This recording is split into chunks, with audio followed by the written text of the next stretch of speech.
mamun tu kamana ganimbe ako minon na tugu nyumana kabo jamana ko kan kana anga jamana konnala o hamino jorobana sabu sobar kama mauna na do au jigi koro kaseka o barake aketugu nyumana sobar kama e chakade mi ka bara benimbe ka ako minon takabo jamana ko kan kana na ya anga jamana konnala kasoro basi fusi mako minon soro duguma sira fe jikan sira fe fukata se sanfe sirama wo ka bara benente o doroma ube transit barauke logistique manutention fukata se terrain fereli ani soko nyanaboli commerce général ube ni bela jene ke jamana infanta ani nani bela jene na o mamunu be ko o mako be sobar kama maula obe se ka wiri ka u segere amdale ka fieno ube immeuble seku traoré la kati takasira la uni pharmacie luxe beauté Boubacar Keita o manja nyogona walma ni tamaka gele aw munuma obe se ka uto sigoro la ko wole nege juru sira la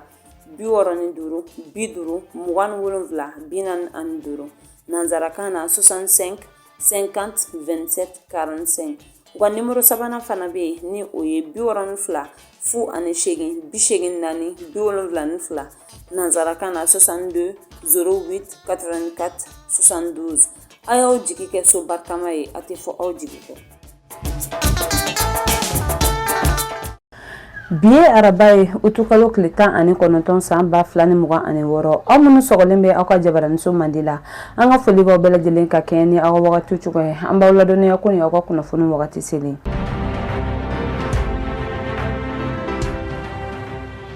bakurba kuna fonu na hanga jamana kuntigi general d'armée Assimi Goïta hani Nations Unies secrétaire ka chide la jerem ke handabna do la fokata kasi hanga fintigila ka bishegini flame blala woni anka jamana nyama ye nyogonye mi feneke handabna do oni anyogona chamana kokon kuna fonu olumna la si awma aw bisimla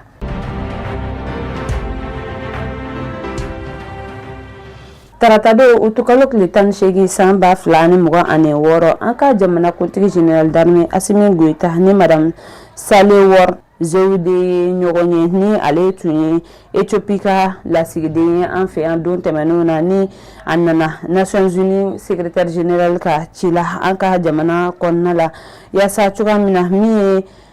ino wax ubise chugamna ka udado la ka nyafolike ola anifana uni anka jamana nyama wese ka barake ukadri konna la chugamna ukani la sigin sen fehmi anga ministre des affaires étrangères monsieur Abdoulaye Diop foka tagase anga mabacha ma holutume akene kani odoy présidence ka cabinet ani uka secrétaire général o maw chamane kume kenenka ya sa chugamina puma mena fo bela jelembe se ka ini oro soro ala chugamina ni ukala nini madame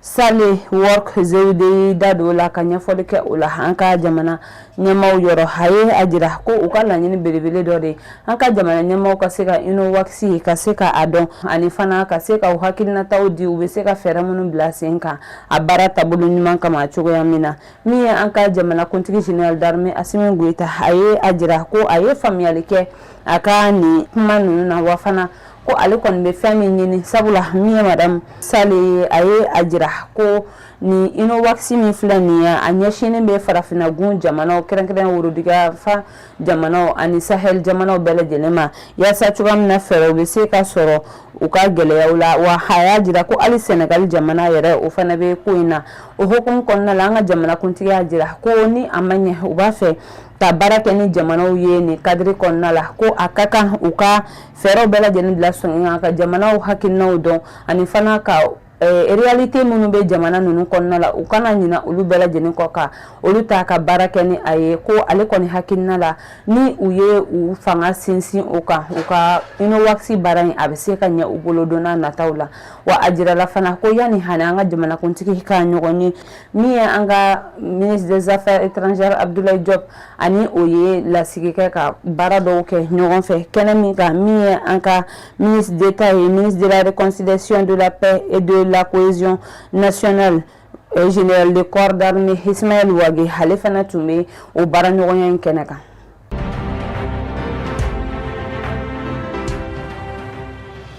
anka fintigala ka bishegini flami blala utukalo klitan saba samba flani muga ane woro uluni anka jamana kuntigi general d'armée Assimi Goïta nyogonye tɛnɛndo utukalo tile 17 san 2026 wɔɔrɔ kulubakaw fɛ yen nɔ ha kɛnɛ kan min ye an ka parti civil fo ka taga se an ka finitigilakaw ka ɲɛma olu caman tun bɛ a kɛnɛ kan colonel Adama Bagayogo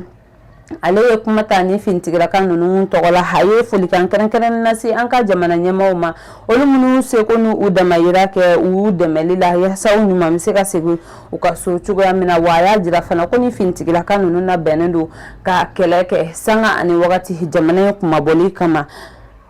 kumabɔli kama min y'an ka chef d'état-major général des armées ye ale fana ye a jira ko maa minnu bɛ yen nɔ n'olu tun ye ni maa ninnu minɛ ko maaw k'a dɔn ko u tɛ ka négociation fosi kɛ bɛnkan sɛbɛn fosi ta ni o maa kofɔli ninnu ye wa ko fɛɛrɛw bɛɛ lajɛlen bilalen bɛ sen kan yaasa tɛgɛ bɛ se ka kɛ maa kofɔli ninnu na don n'a nataw la cogoya min na min y'an ka ministre délégué ye ni ale bɛ an ka ministre de la défense kɛrɛfɛ général Umar Jara ale y'a jira k'u ka laɲini kun tɛ dɔwɛrɛ ye yaasa min ye ni maa 82 ye o n'an ka jamanakuntigi bɛ se ka ɲɔgɔn ye cogoya min na ka folikan kɛrɛnkɛrɛnnen lase u ma olu minnu y'u seko n'u damayira kɛ ka jɔ hali k'a sɔrɔ u bɛ gɛlɛya la jamana in tɔgɔya la wagati min na u tun minɛlen don.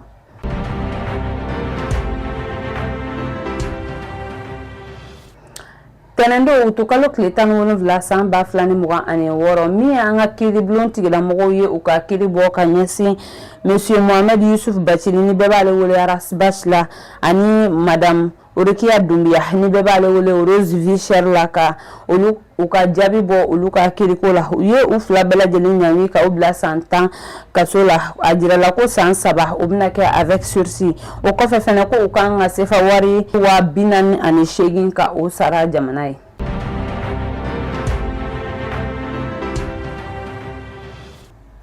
An ka tarika tijaniya maaw wulila ka se an ka dinako ni ladalako minisiri ma utukalo tile 17 san 2026 u ka nin ɲɔgɔn sen fɛ u ye a da tulo kan ko u kelen bɛ ka wazifa belebele labɛn ni o ye ala deli belebele jamana in tɔgɔ la sibiri don utukalo tile 22 san 2026 Bamakɔ misiriba la yaasa bɛn ni kelenya o bɛ se ka sabati cogoya min na ban Maliba kɔnɔna la ko u kelen bɛ ka wele bila silamɛw bɛɛ lajɛlen ma.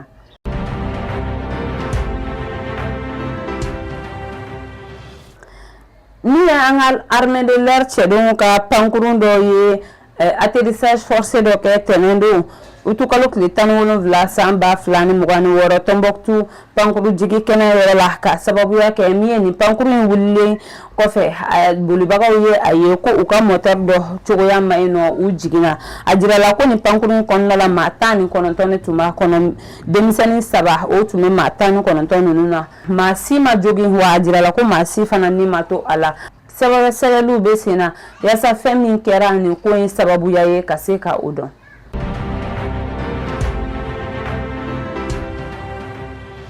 An ta farikolo ɲɛnajɛ gunanku kan tɛnɛndon su utukalo tile 17 san 2026 nɛgɛ kaɲɛ 20 tɛmɛnen kɔ ni miniti 30 min ye an ka Afrobasket U18 maaw olu ye sebaya sɔrɔ Nigériyakaw kan final kɛnɛ kan Côte d'Ivoire jamana kɔnɔna la an ka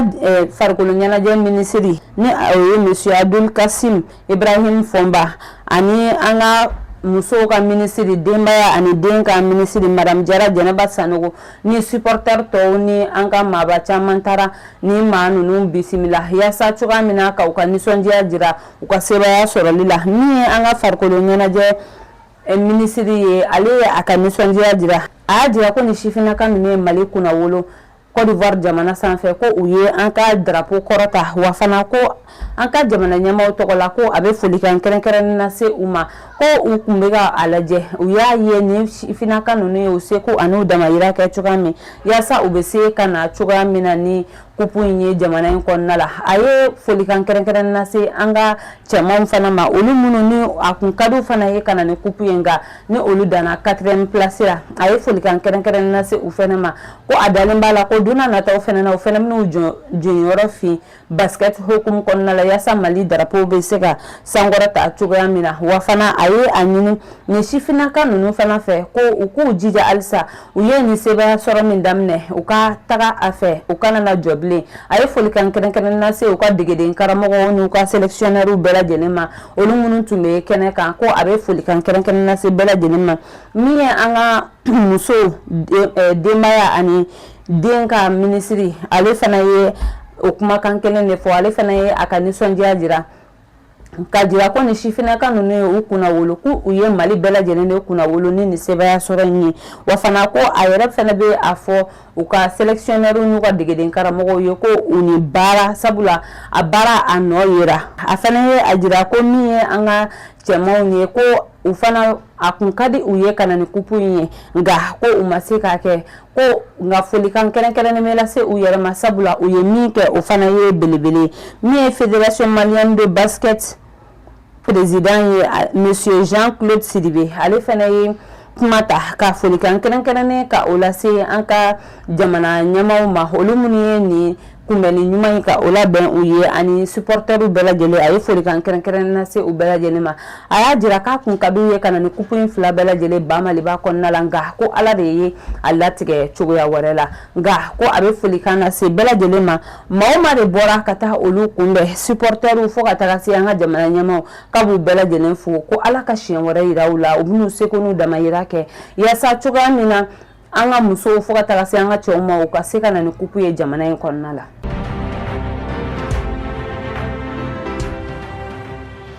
Min ye an ka karamɔgɔba Kalif Aruna Sangare ale kɛlen bɛ ka mawuludi belebele labɛn CICB la utukalo tile 24 su k'a dugu jɛ a tile 25 la o hukumu kɔnɔ ko a bɛ welewelemada kɛ ka ɲɛsin Mali silamɛw bɛɛ lajɛlen ma ko an ka taa Ala ko ani kira ko ka taa o kuma lamɛn cogoya min na yaasa an bɛ hakilina juguw kɛ mawuludu in sen fɛ.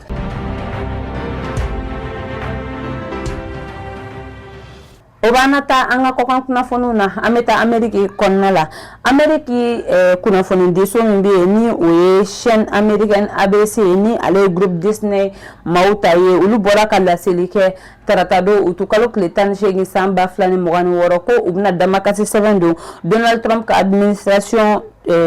juguya la ka sababuya kɛ u bɛ ka waleya dɔw ta ka ɲɛsin u ma waleya min ni o bɛ dankari kɛ u ka baaraw la ko min ye u ka licence de diffusion ye ko a kɛlen bɛ ka o yɛrɛ menacer wa u y'a jira ko ni waleya ninnu taara ka ɲɛsin u ma wagati min na Donald Trump yɛlɛnna fanga la janvier kalo la san 2025 de kɔnɔna la o hukumu kɔnɔna la ko u b'a ɲini u ka kiiribulon tigilamɔgɔw fɛ u ka kiiri tigɛ u ni Donald Trump ka administration maaw ni ɲɔgɔn cɛ yaasa cogoya min na olu bɛ baara min na u bɛ se ka u ka baara kɛ a cogoya la sabula ko kuma fosi ma sɔrɔ u da ka a fɔ ni o ye Donald Trump ka administration maaw ye o de ye ko olu bɛ ka fɛn minnu fɔ u ka chaîne sanfɛla la ko o tɛ ka bɛn olu ma.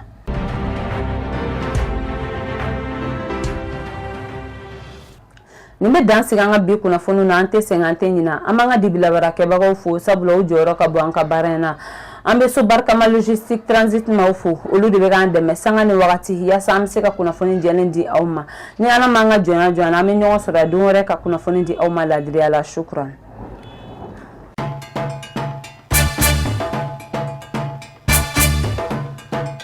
Sobarikama. Sobarikama est une entreprise de transit, transport, logistique, manutention et commerce général en import qu'en export sur toute l'étendue du territoire national. Nous avons des partenaires aussi en Chine. Notre direction se trouve à Amdalaï, immeuble Sekou Traoré, sur la route de Kati, non loin de la pharmacie Lixiboté, Bouakar Keita. Notre mission est la satisfaction de nos clients. Pour toute autre information, vous pouvez nous contacter sur les numéros suivants 62 08 84 72 ou encore 65 50 27 45. Le compte Gmail c'est sobbarikama@gmail.com.